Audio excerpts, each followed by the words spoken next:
આજે પરસોત્તમ માસની પૂનમ છે અને આજે પૂનમને દિવસે મહાપ્રસાદનો માતમ છે અને મહાઆરતીનું માતમ છે. એટલે આજે અમારે ગોપીઓ બહુ હરખમાં છે, આનંદમાં છે અને બધાની શ્રદ્ધા ભક્તિ પૂર્વક 10-10, 11-11 દીવડા લાવી અને મહાપ્રસાદી લાવી અને પૂજન કરે છે અને આનંદનો કોઈ પાર નથી.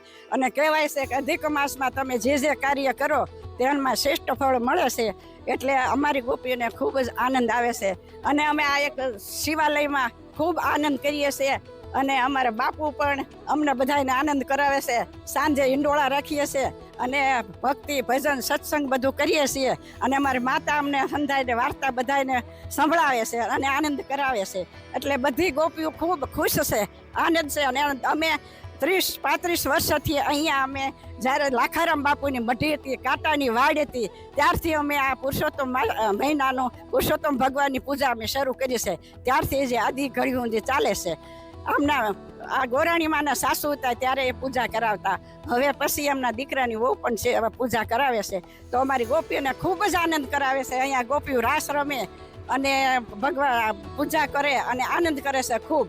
અને આ પુરુષોત્તમ મહિનામાં કોઈ પ્રવાસમાં જાય છે કે કોઈ વનભોજન કરવા જાય છે, કોઈ સ્નાન કરવા જાય છે. સ્નાનનો મહિમા છે, દાનનો મહિમા છે. તે આ મહિનામાં પણ શ્રેષ્ઠ ઘણું ફળ મળે છે. એટલે ગોપીઓ ખૂબ આનંદ ને પુંડાન બહુ કરે છે અને આનંદ કરે છે. સૌની મનોકામના પૂર્ણ કરે છે અને માતા પાસેથી સોપારી લઈ જાય છે, માનતાઓ કરે છે. બધાની માનતા ફળે છે. કોઈ નોકરી માટે, કોઈ લગ્ન દીકરાના ન થતા હોય તો, કોઈને સંતાન ન થતા હોય તો, હજી ઘડી ખૂંદ્યા 35 વર્ષની અંદર કોઈને આ માતાજીનું ફળ નથી ફળ્યું એવું બન્યું નથી. અમારા માતાજીએ સાક્ષાત પરચો આપ્યો છે. સોમેશ્વર મહાદેવ કી જય. નમઃ પાર્વતી પતે હર હર મહાદેવ.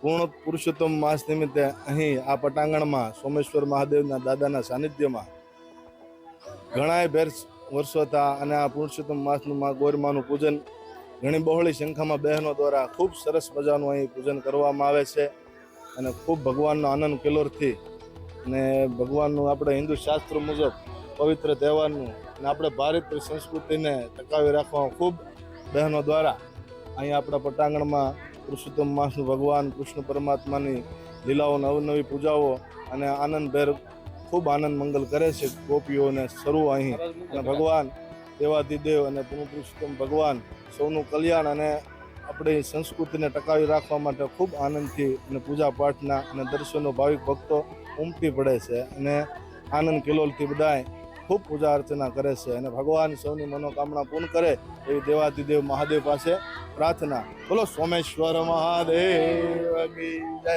નમઃ.